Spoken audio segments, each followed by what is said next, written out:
Okay.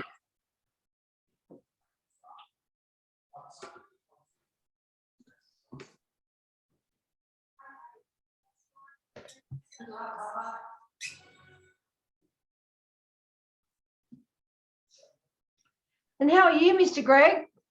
Yeah, I'm really good. I'm actually loving the background. Yeah, thanks. It's Food Equity Group. We're pretty proud of it, and they're a pretty sophisticated little team. Isn't that awesome? I actually really like their branding. The branding's looking on point. Yeah, look, one thing I love about Food Equity Group is they do everything in-house. So we've got our own creative designer. He's just wonderful. Every time we just go, oh, we need this, he just puts it together. He's pretty, I have to say, he's very, very clever, and we'll get to that in a little bit. But so tell me about how you got into what made you want to be a chef? Okay, so from probably when I was 8 years old is when I decided I wanted to be a chef. So it's quite a young age, and so I followed sort of a lot of cooking with mum. Mum was a very good cook. Yeah. Yeah. Where did you grow up at? Sort of Canberra and Borkham Hills. Okay. Yeah. So you've been around Sydney most of your life? Yep. Most of my cooking life I've been in Sydney. So yeah, probably from the age of 12. And what sort of cuisine did you specialize in? What's been your cuisine of choice? Well, my restaurant that I owned was a seafood restaurant. That was called Arthur's. We had that for 28 years. Where was Arthur's at? Arthur's was at Kellyville. So a seafood restaurant with no waterside, with no connection with the water. And a lot of people say, oh, but it's seafood. I said, it comes from the same market anyway, whether you buy the water or you're not. So, yeah, we did really well, very successful. And how long did you have that restaurant for? 28 years. Wow, that's incredible. And you started it from nothing? No, we bought it off a previous owner. So I started working there in 1986 with the previous owners. And a few years later, they were going through a divorce. So I bought the restaurant. I bought a half share to start with. Yes. With his wife stayed in the restaurant. And then we bought her out probably a few years down the track. So did you, so you obviously would have specialized in seafood. Yeah. Did you have other things on your menu as well, or you Oh, no, 100%. It was because of where we were, I suppose, too. So we got to the stage where we were calling it seafood, I don't know, inverted commas, modern Australian. So we'd have the steaks and the chicken and all of that stuff, your traditional veal Oscars and all of that you got back in the 80s. That's cool. I mean, people like, they like the comfort food, right? And, look, you can put all of the spandangle stuff that you want on a menu in a club, and people, if they want a schnitzel, they're going to have a schnitzel. Oh, 100%. And they want fish and chips, they'll have fish and chips. Yeah, we sell a lot of fish and chips in the restaurant. But, it was all good quality seafood that I used to go to the market for every morning. Yeah. I was at the fish markets at 5 a.m. every morning, getting all my seafood supplies and everything else. Wow. Yeah, so, I mean, over the time, because we had the restaurant for such a long time, we changed quite a lot of stuff. Like we went through the hot rock stage when that was... Oh, did you? Coming into vogue, yeah. Which You've always been on the cusp of that innovation piece. Like you've always been a little bit of a forward thinker. Yeah, we got into a bit of molecular as well. I found out that there was I could do these shots on a spoon, and so it was just your molecular. And so we make my little mix up, and then I'd go to the tables after I finished cooking, and people would choose a liqueur they want, and I'd make it into a sphere on a spoon, and they just shot it from that. That's cool. And we were given like, you probably give a half a nip, but you charge a fortune for it. It's great. We couldn't keep up. That's actually very cool. It's a bit of a wow factor, right? Like you put it in your mouth and it's And it just like burst. one of those soup dumplings, but full of alcohol. Yeah, 100%. A good money spinner, eh? Good little money spinner. Well, that's good because, you know, at the end of the day, you know, you've got to find that unique offering. We've got to find that point of difference where you're ticking over your revenue. Yeah. I mean, that's just why you're in business. So you were, so where did you do your apprenticeship at? I did my apprenticeship at a little restaurant in Walkham Hills. Well, I started my apprenticeship there, a little restaurant called Susters. And it was just a 45-seater restaurant in a little sandstone home. Oh, nice. Yeah. So I just did probably 12 months there. And then I moved into the city and I did some work at Dimitri's Five Doors at Surrey Hills. And then I worked at the Waterfront restaurant for a little bit. And then I sort of went out west, went to Orange when I was just about to finish my apprenticeship and took up a couple of head chef jobs in a few motels out there. And then I went further west to Lake Cargilligo, which is like a town of 1,500 population. And that was an interesting thing because they never had a chef before. They used to have just cooks and blah, blah, blah. So there was a challenge that I had to double their annual turnover to keep my job. Yeah. And I did their annual turnover in the first month I was there. We ended up getting some connections from Sydney and we got fresh seafood up there, live lobsters, everything else. They're up there in 24 hours. And then we couldn't keep up. So they had never seen it before out there. But they're all wheat farmers with a lot of money. It's actually amazing how just by tweaking one little something that you can expand it out to becoming a bit of a full-fledged empire, right? 100%. Just got to have a bit of forward thinking and see what everyone else is doing in the town and do something different. Yeah. Actually, speaking of which, Graham Kruger says to say hi. He's currently out at Dubbo and missing seeing him around Sydney at the minute. Yeah. Yeah. Oh, look, he'll be enjoying it out there, I bet. Yeah, yeah. I mean, he's working in a beautiful little place. Adam Moore was telling me. Oh, nice. But are you finding people a bit cranky at the moment? Yeah, I think everyone's a bit locked down, and they just need to get out. It's been a really bizarre day.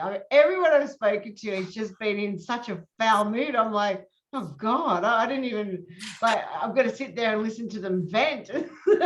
I even then rang my mum to kind of like get a bit of sense into a conversation. And I'm like, "G'day, mum." And she's like, I'm like, oh gee, I'm so glad I called you as well. But everyone I've spoken to today has been all right because I've done a lot of calls today to a lot of country pubs that we're starting to gear up for. So they're all right. Everyone been chatty and happy. Yeah, lovely. I love dealing with the regional people because they're all just friendly and lovely. They're not like the Sydney rat race. Well, you know, look, I mean, at the end of the day, it's chalk and cheese, isn't it, really? And I have to say, used to love getting out into the country areas, and you know, the food out there is just so damn good. Yeah, I think it's improving, and it's getting better.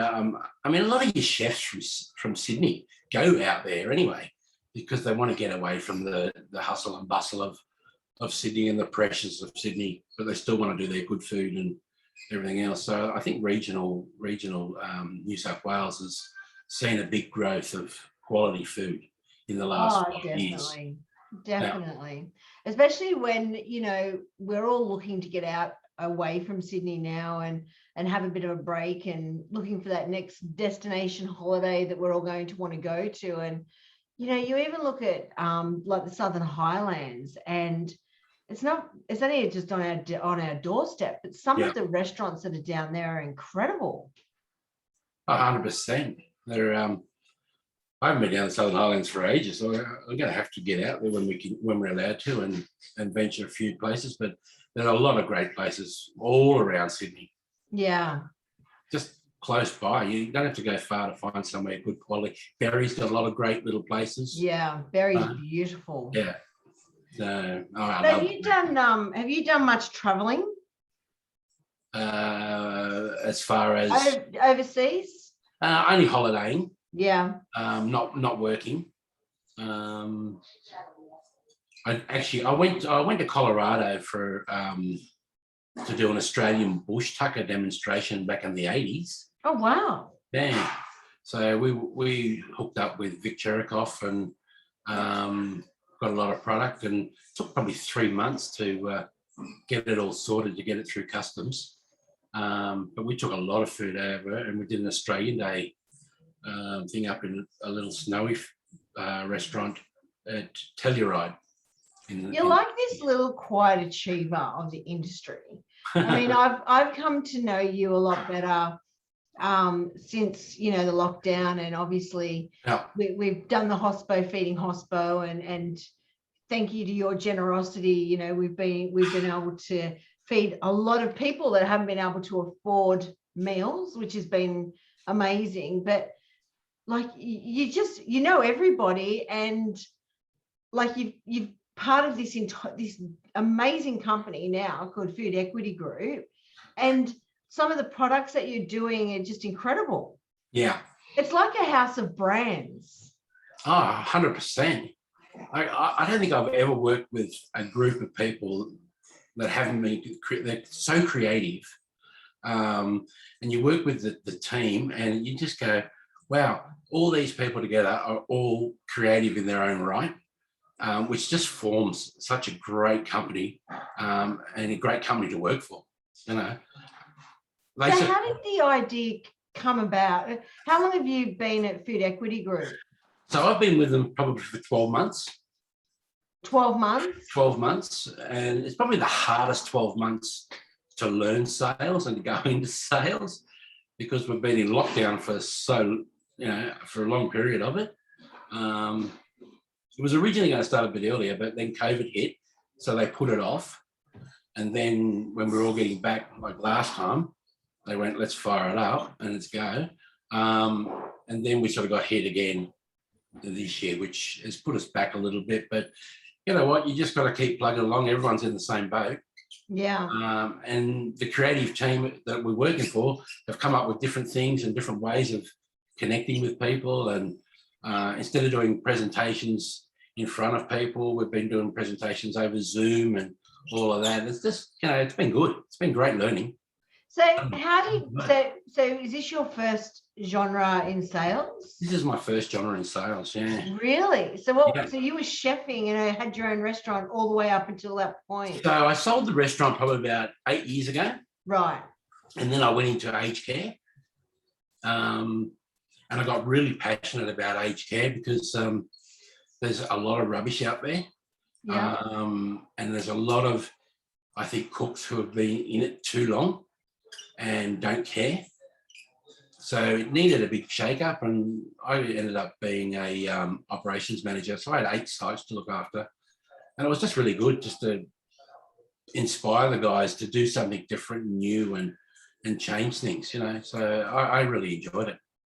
And so how with that whole aged care piece, you're absolutely right. I totally agree with you. It's definitely it's a part of the industry that's just always been looked at as institution. It's been a lot in alignment of sort of the schools and jail, the prisons and hospitals, etc. But where does aged care start and where does it end? Like, there's over 50 what do they call it, assisted living and stuff now. They have little restaurants in there as well. Yeah, and a lot of them are better quality food. Yeah, they're doing in the assisted living restaurants, because it's like more a la carte and blah blah blah. Whereas when you get into the actual nursing home care, a lot of the chefs just don't care because they've been in it too long, or they don't have the skill to do anything better. So probably rather than saying they don't care, it's probably better that they don't have the skill to make. They just became complacent. Better. But you know what? Whether it's a puree, whether it's anything, just add a bit of flavour. And that's all they're asking for, is just a bit of flavour to be added to it. So what did you do then to advocate for change? What would you do? I had this philosophy, one meal at a time. And I only had the one sites where I was working at a time. So all I could do was improve that and try and improve my staff and have my staff more willing to upskill the food and that. And by the end of it, I was at a 300-bed nursing home, and that was really a big scale operation. So to change food in that was pretty incredible. We got to the stage where we're doing restaurant nights for the actual residents. So I'd break it up into smaller groups, and I'd stay back and we'd do like candlelit dinners and things. So I think that's beautiful. You know, yeah.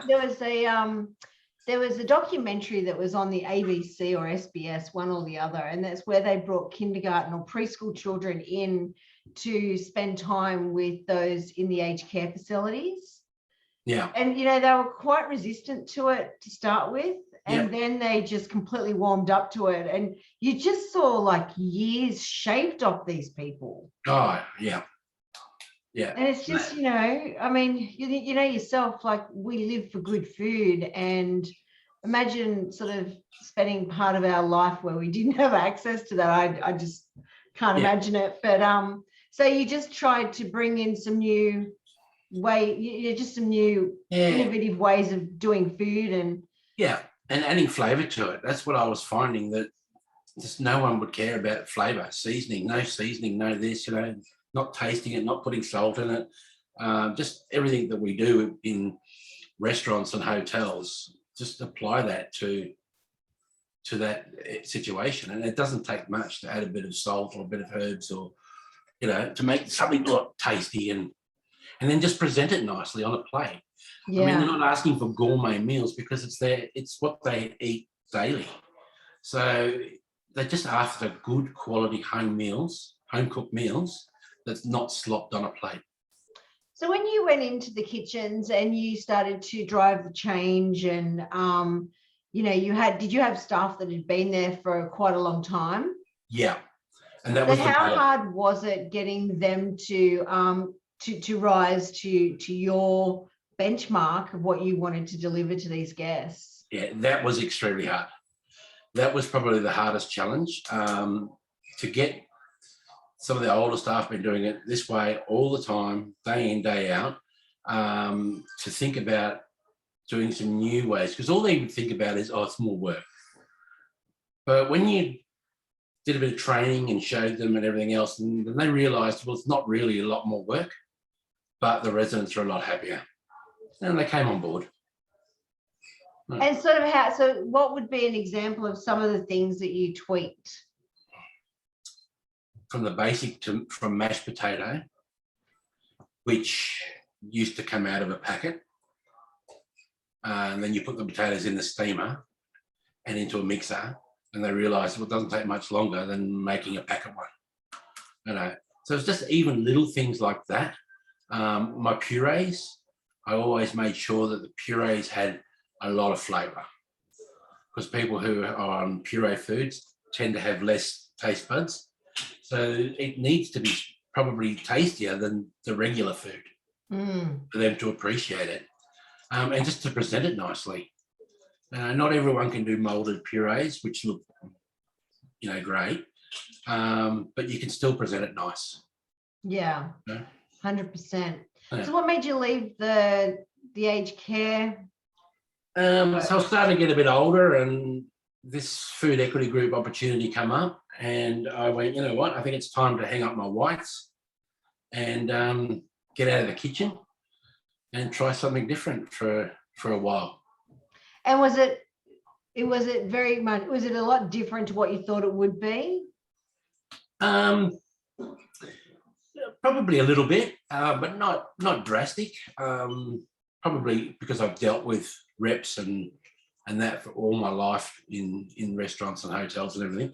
I sort of knew the basis of it. But look, my philosophy is to be friendly, to be truthful, get people to believe you is the battle.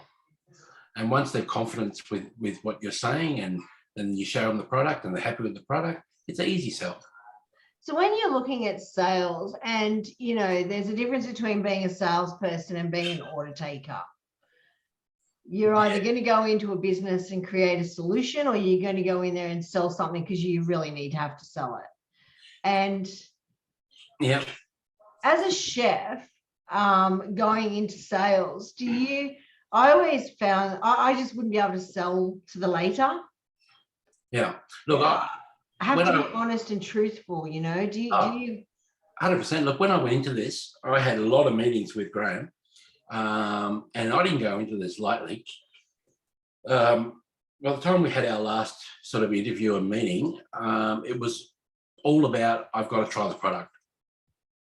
There's no way I'm going to sell a product that I don't believe in. Yeah. There's no way I'm not going to sell a product that I'm not confident with.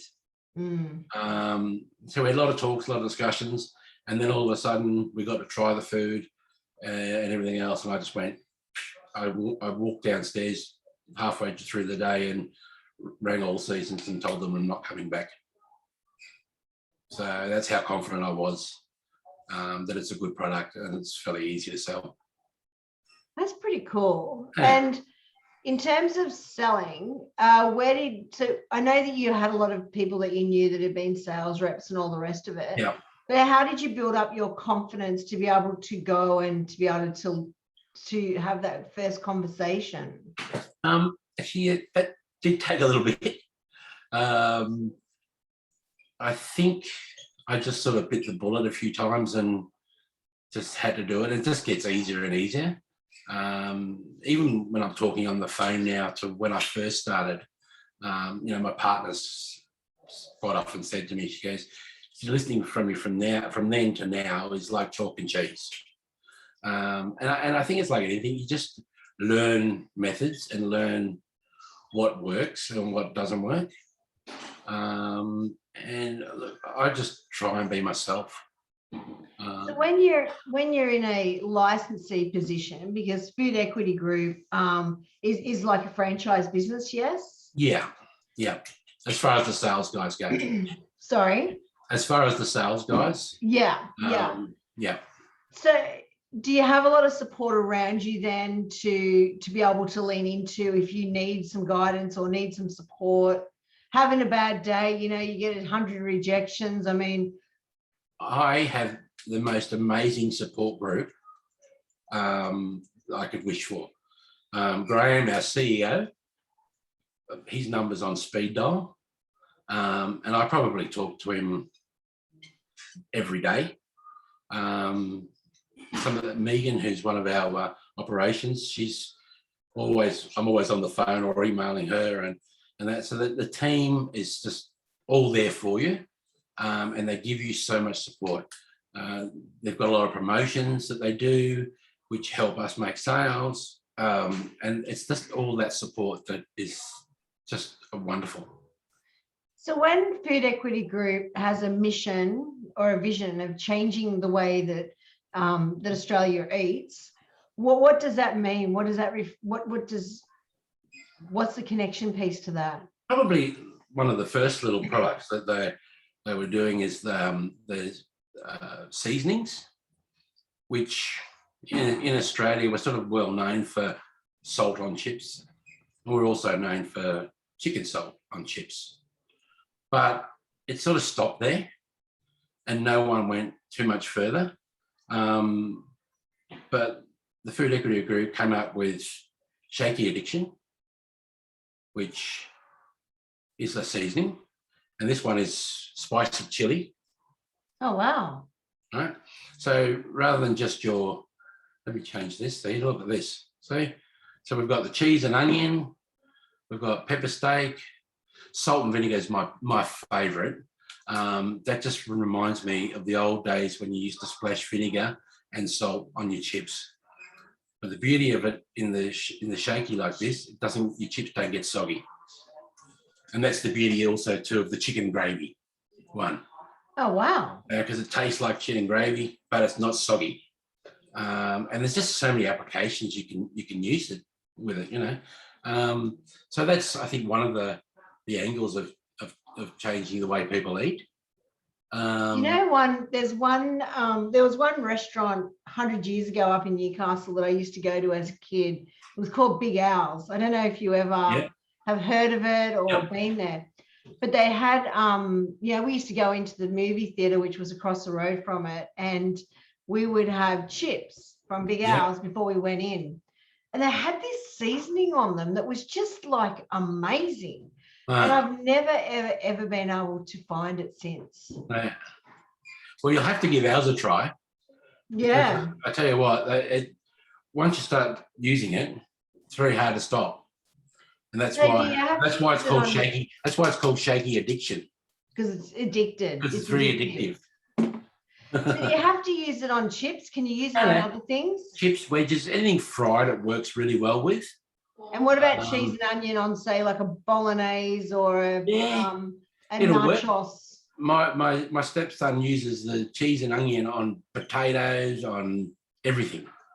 He just loves it. He's shaking it all the time. I tell him not to shake it on the floor because he's there standing there shaking it and going berserk. But there's a lot of applications you can use it for. I've used it on steak myself as well. So yeah, it's great. Very versatile. It's a bit different, isn't it? Oh, 100%. They sort of call it their Willy Wonka range because it is quite different. And a lot of the promos and demos that we've done, the kids are the ones that go berserk with it, because it's so different. Well, when you look at sort of like your chicken salt, which I have to admit, I mean, I'm a bit of a fan of, like I used to love to have chicken salt on my chips, but I don't know, I just, I worry about, what's in some of those chicken salts as well. A lot of salt. Yeah. So yours is a lot more flavor. Yeah. Yeah. It's not a salt as such, it's a seasoning. Okay. We were touting it as a salt, but it's not a salt. It's a seasoning. So you use it actually a little bit heavier handed than you would your regular salt or your regular seasonings. And you just put as much or as little as you want, and that flavour just comes through. So for the pepper steak, for example, if you've got a piece of beef on the rotisserie, you could season it with that pepper steak. You could do, but it probably won't work as well. I'd probably tend to put it on my side orders, my chips. Oh yeah, okay. And my wedges. That's good to know. Rather than straight onto your salt, onto your meat. But look, I have done it. I have been playing with it, and it's like anything. Chefs out there will find uses for it that we haven't even thought of. Yeah. Because they'll go, oh, let's try it in this. Let's just try it, and that's all you can do is just give it a whirl, and you'll find different applications. One of my customers, who used to be one of my apprentices out at the Blind Chef Cafe, Craig, he's using it on. This is why I say you're like this little quiet achiever. I just love that guy and what an inspiration. 100%. Unbelievable. So when he was my apprentice, he had vision in one eye, and he quite often used to nearly miss putting things on the pass, and we just push it up a little bit extra for him. But now he's legally blind. And he's opened up his own restaurant. And he's doing well. Lockdowns hit him a bit hard, but he'll get back up, and he's still going with takeaways and all that sort of stuff at the moment. But he's doing such an inspirational story. But he's using the shakies out there, and he just surprises people. Sometimes he puts one on, sometimes he puts another on, sends them out. So here's another thing for you. So as someone who's a blind chef, how can he tell the difference between each of the shakies, or he just uses one at a time? Well, he's got his chef out there too who works with him. But looking at the actual packet, you probably could, but he'll just go and smell. Okay. Yeah. I love that. Your senses get better when your other senses tend to get better when you lose vision or whatever. So yeah, no, he's killing it out there. And that's at Penrith. Penrith, yeah. It's where everyone seems to be opening up businesses at the moment. God almighty, it's like it's like Concept City. I know. I was listening to your one the other day about Penrith. Yeah, with Adam Moore. Without Yeah. it, yeah. There are some incredible products coming out of Penrith at the moment. 100%. He dropped off some of the chocolate to me the other day from Sissoko, and oh my God. Yeah. Well, the chocolate's been out there for a long time. It's incredible. Yeah. Just the packaging, like just too good to even open. Yeah. Speaking of which, what's your next product that you're going to show me? So we've got the sandwich fillings. Actually, these look really, really good. So this is our Wicked Witch range. They come in a bag like that. Oh, wow. So it's a 1 kilo pack. And basically all you do is open it up and put it on your sandwich. Add whatever you want, lettuce, tomato. But the beauty of it is, and this is working really well in aged care, there's no work to be done. So this one's Italian chicken. All the chicken in there is breast meat. So they're lowering their handling. So they're taking out all the handling risks, which a lot of aged care are really into, because everything has to be recorded. All their critical control points all have to be recorded for everything. So with this, it's got a shelf life 12 weeks from manufacture in the fridge. So how long from manufacture? 12 weeks. Really? In the fridge. And once it's opened, a lot of aged care are using for 2 days. We say 3, but aged care are running it 2 days, and I would recommend aged care for 2 days. The schools are getting 3 days use out of them. So yeah, they're going really well in aged care, schools, and anyone who's making a lot of sandwiches. That's amazing. Like for cafes and stuff, like cafes or even the little cafes and the pubs and stuff. Yeah, I've got it in a service station. A couple of service stations are using them, and things like that. They're making their own sandwiches for the shelves, grab and go. They're just finding it convenient and easy. Plus, too, for aged care, the benefit of it is it doesn't matter who's making it; it's going to be the same all the time. And that's what I used to find when I was in aged care. The sandwiches were always the kitchen hands or the CAs who make the sandwiches, and sometimes they just whack all the salt in, and they're just adding it and mixing it and blah blah blah, and not tasting it and all of that. But the sandwiches that we used to make were pretty basic sandwiches. So this sort of elaborates it a bit better, so they can get the chicken and everything else. Plus we do an egg and mayo, we do a tuna. Man, it's good. I love it. That's just breast chicken, and then is it got like a mayonnaise base for the dressing? So it's a mayonnaise base. It's all Australian product. The mayonnaise and everything we make, we don't buy the mayonnaise and add it. It's all manufactured by the Food Equity Group, and everything we buy and put into our product is Australian, unless it's not available in Australia. Right. Okay. Yeah. But that's pretty impressive. Like when we've got such a skill shortage at the moment, and wanting to have people spend their time wisely as opposed to on just things on areas of the kitchen that you probably don't need to. Yeah, 100%. Like spend the time looking after your customers and buy this stuff in, and they can make sandwiches really easily and quickly. Yeah, I mean, I've got a lot of places who are doing high teas, and they're buying our sandwich fillings. Good idea. So they just think it's just easier and quicker, and they taste really nice. Yeah, so what we call it, the skills in the bag. Wow. That's what we say. And the way chefs are going now, they don't have time to do everything.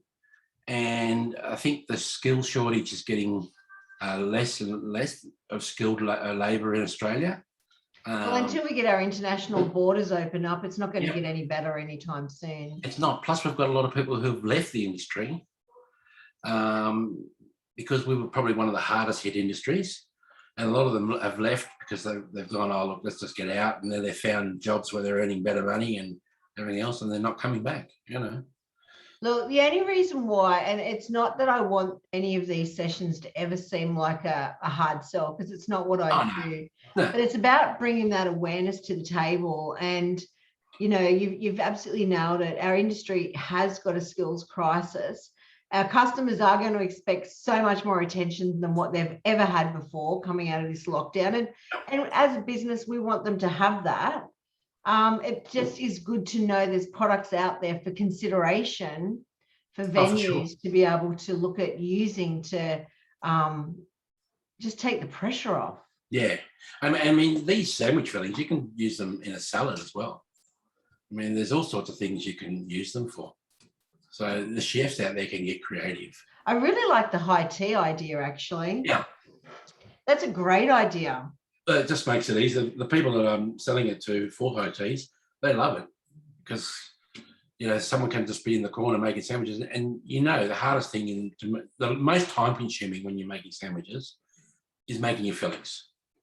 Once you've got all your fillings made and ready and all laid out, you knock over those sandwiches in no time. So you guys are a manufacturer as well? It's manufactured under license for us. Yeah, okay. So if somebody came to you and wanted to have a certain sandwich filling made to their IP, is that something that you would look at doing as well? They would have to use a fair bit of volume. Yeah. But if they had a lot of volume,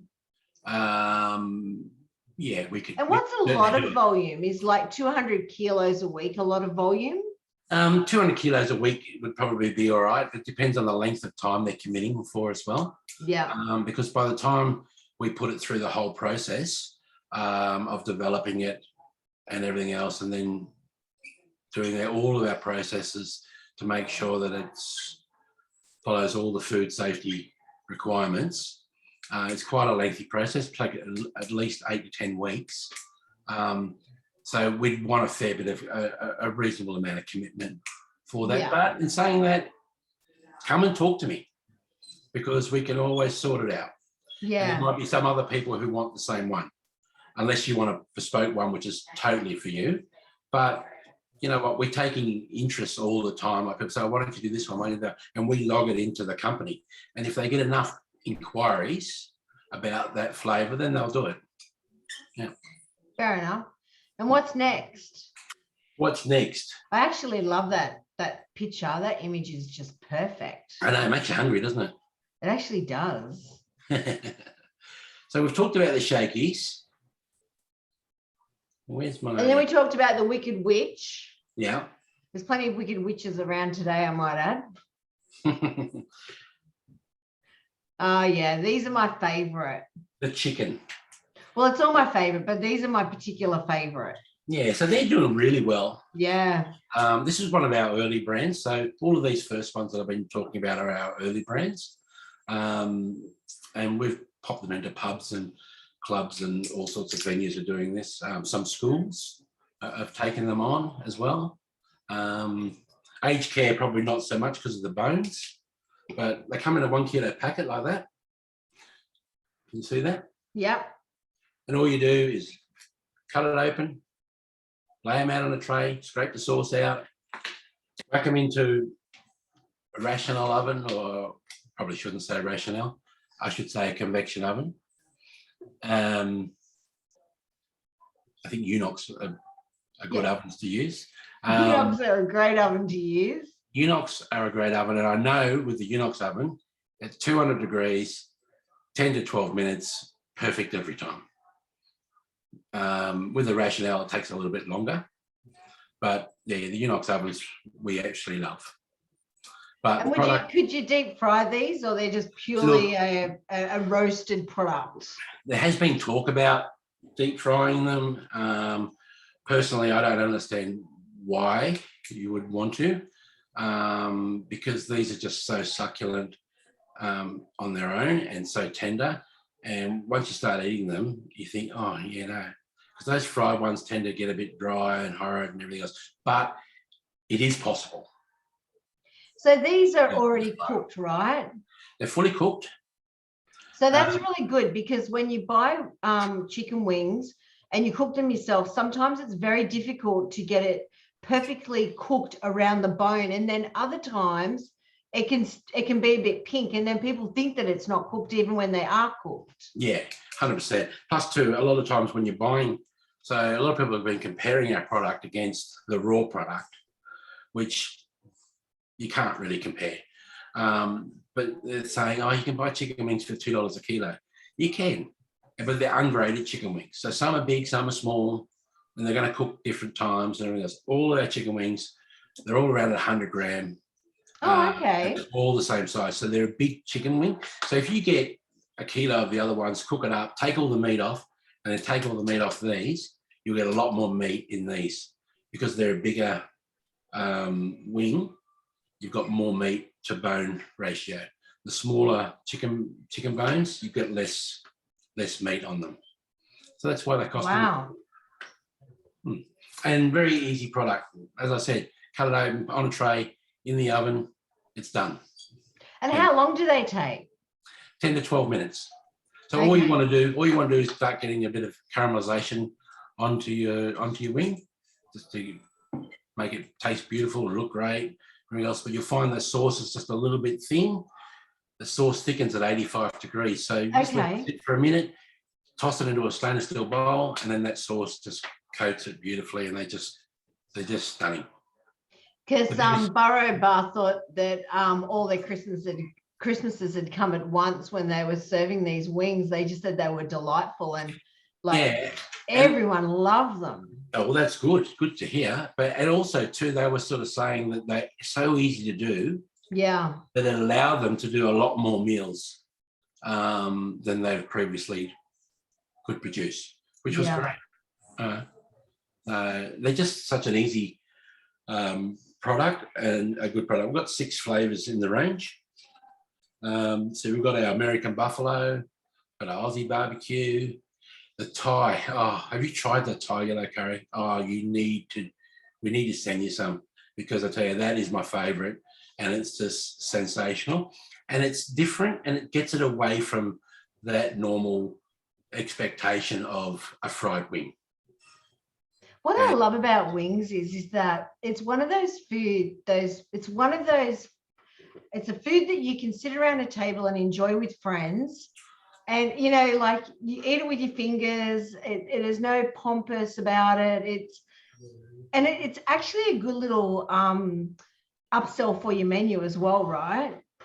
Oh, 100%. Like start with some wings before you have your meal and sell that to your customers first. Yeah, exactly. It's allowing a lot of hotels to sell it as a shared meal. So they even find that a group of guys will come in just for an afternoon punt, and then just buy a bowl of chicken wings, sit there drinking beer, eating their chicken wings, having a punt.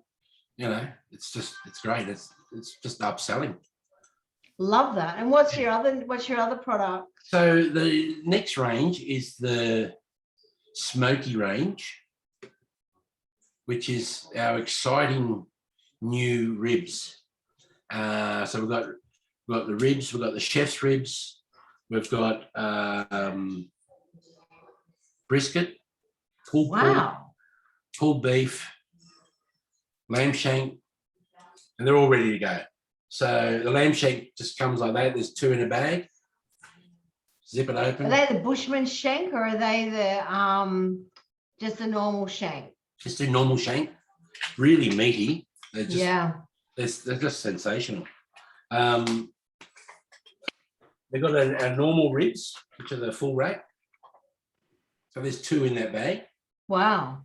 And that's is that just like is that like a South African barbecue marinade? This is a Louisiana style. So it's they actually all look like they're Louis ribs. The St. Louis ribs, or are they just St. Louis rib? Yeah.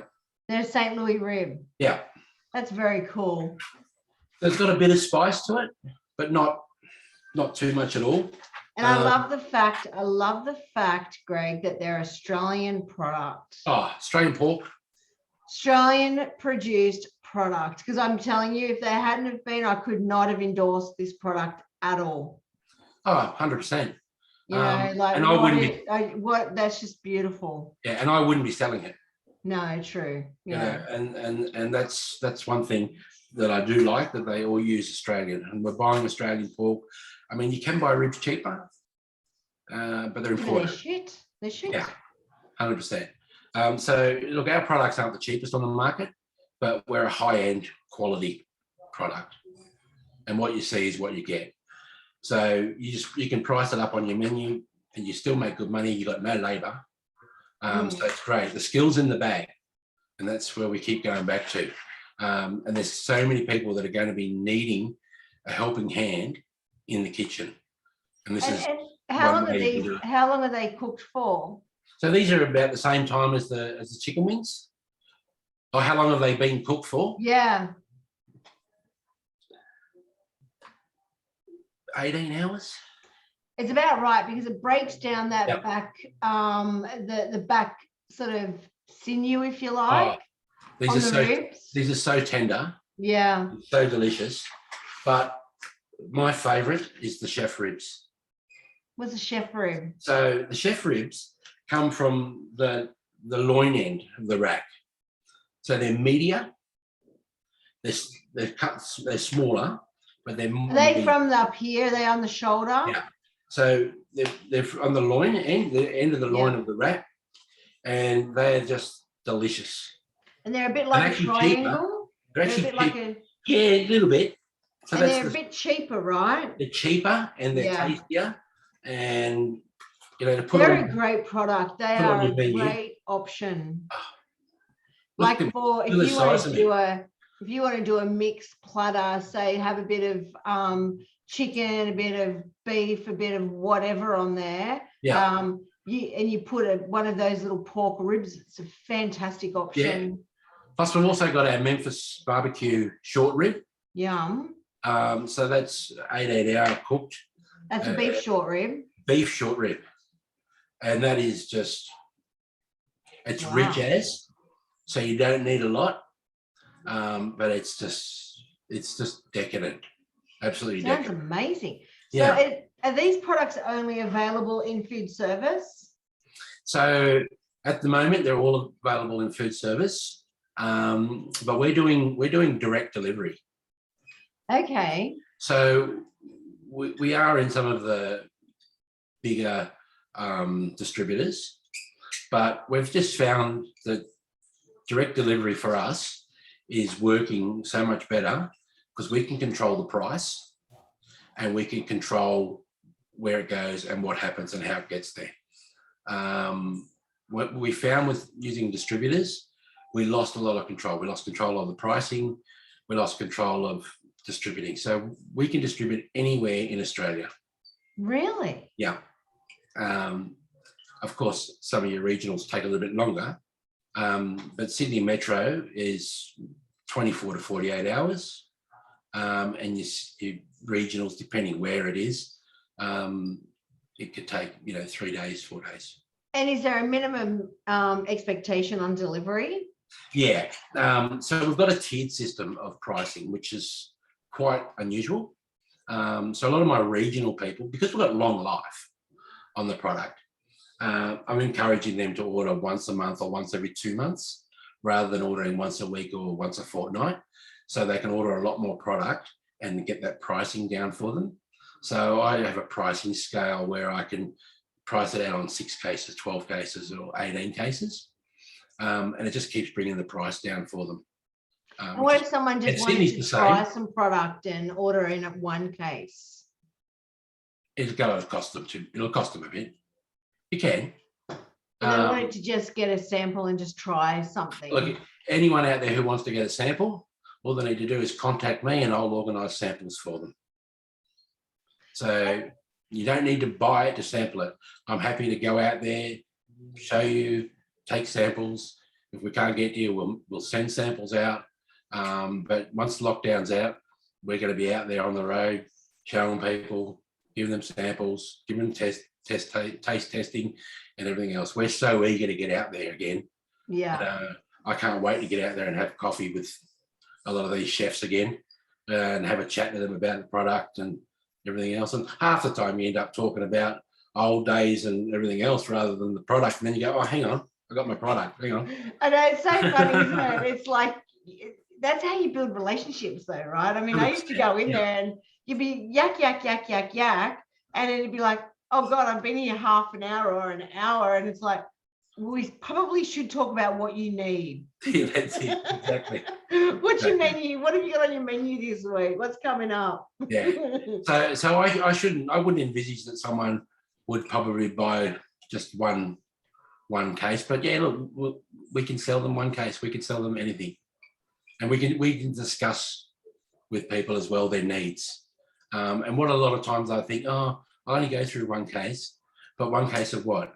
One case of this or one case of that. And if you put a basket together, all of a sudden you're in a good pricing area. You go, oh, wow. And all of a sudden, because they're in a good pricing area, they're selling a lot more stock. So they're buying a lot more product.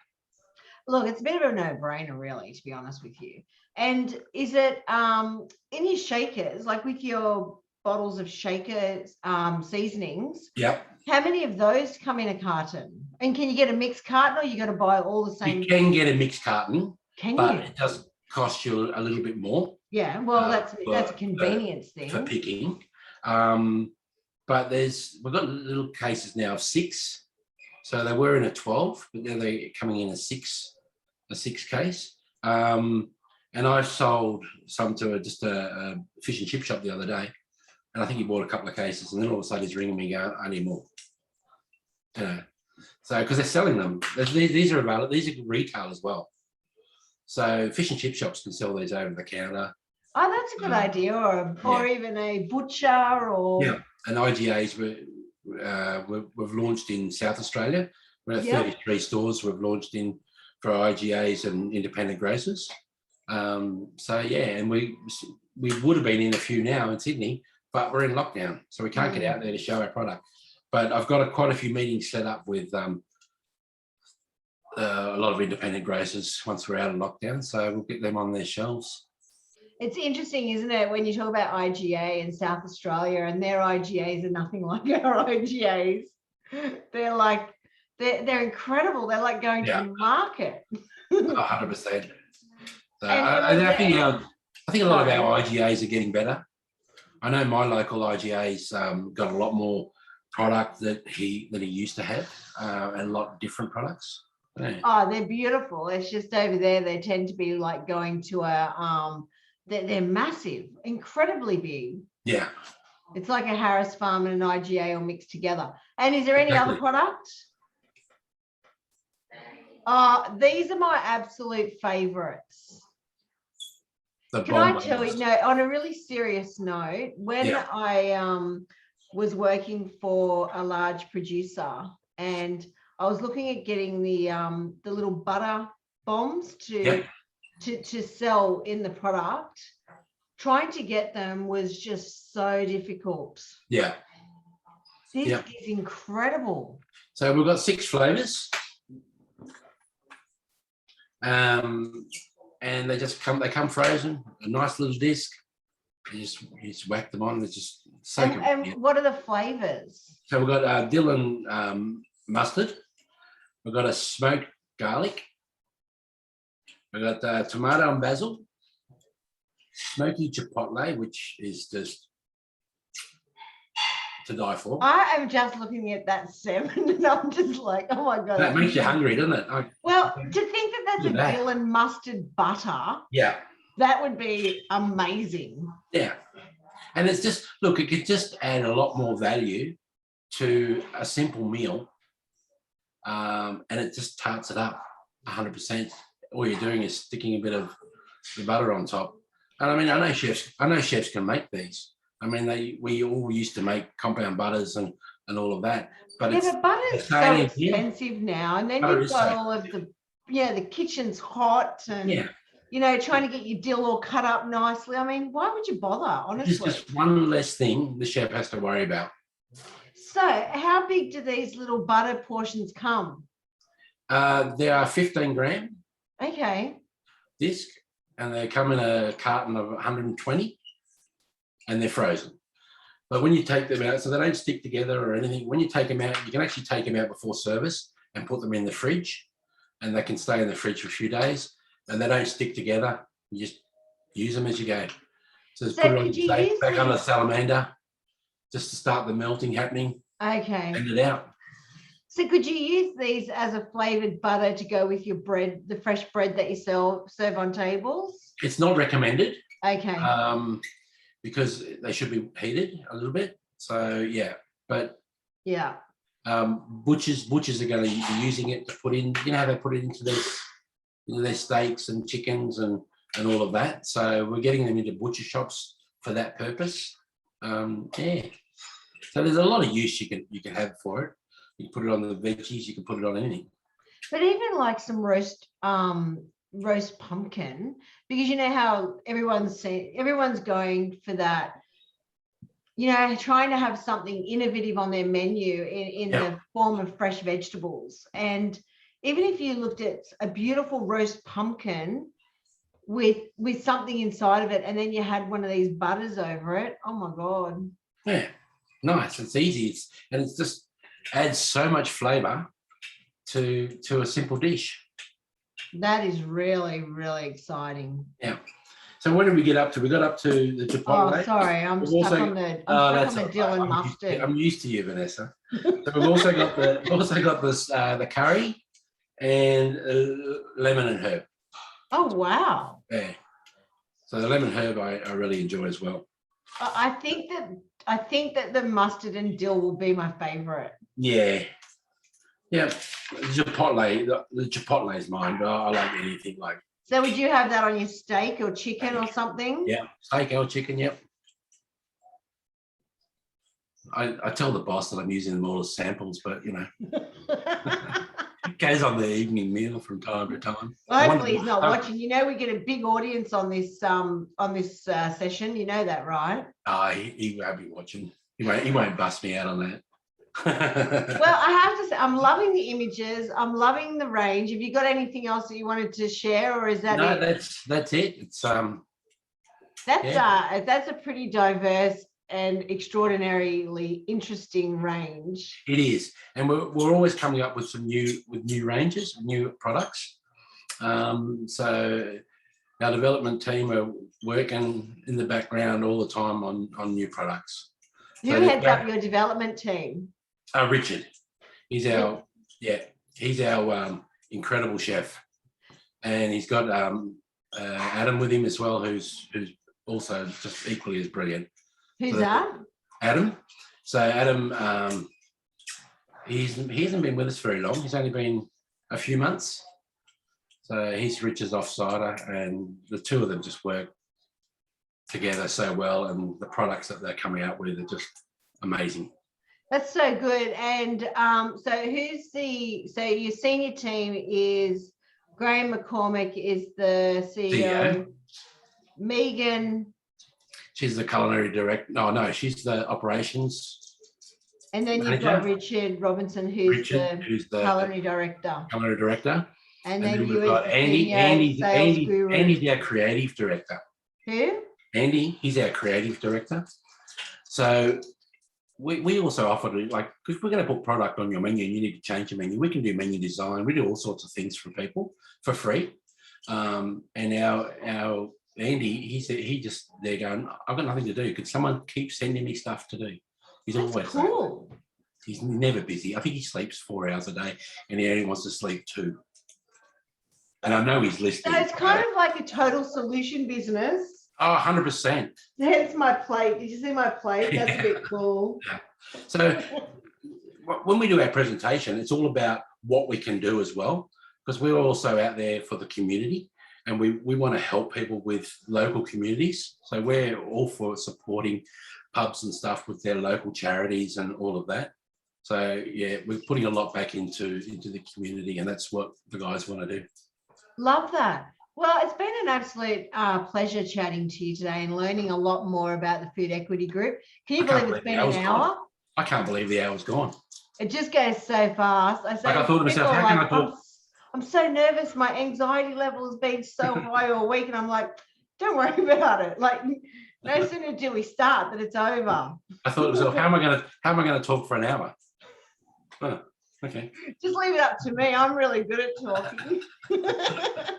It's been great. Thank you very much. I can actually talk underwater with a mouthful of marble. But no, it has. It's actually been an absolute pleasure, and I've loved learning more about these products. I'm so excited to see your journey and just to see how, just see more of it on our pubs and clubs menus. I think they're brilliant. Yeah, they'll be coming a lot more. And if I can help in any way, yell out, because if you've got a new product that you're about to launch, just yell out, and we can get some information out there for people. Yeah, beautiful. Thank you very much. Thank you very much. And lots of love. Oh, hang on, I better tell you who's been online to listen to you. You've got Graham Kruger, as I said. Yep. Carlo Strapoli, Richard Robinson was actually online listening. Melissa Parker. I knew Melissa would be there. There's been a few comments coming through, but there's been people in and out all day. So great. Take care, my friend. You too, and thank you very much. My pleasure. Appreciate it. Bye. Bye.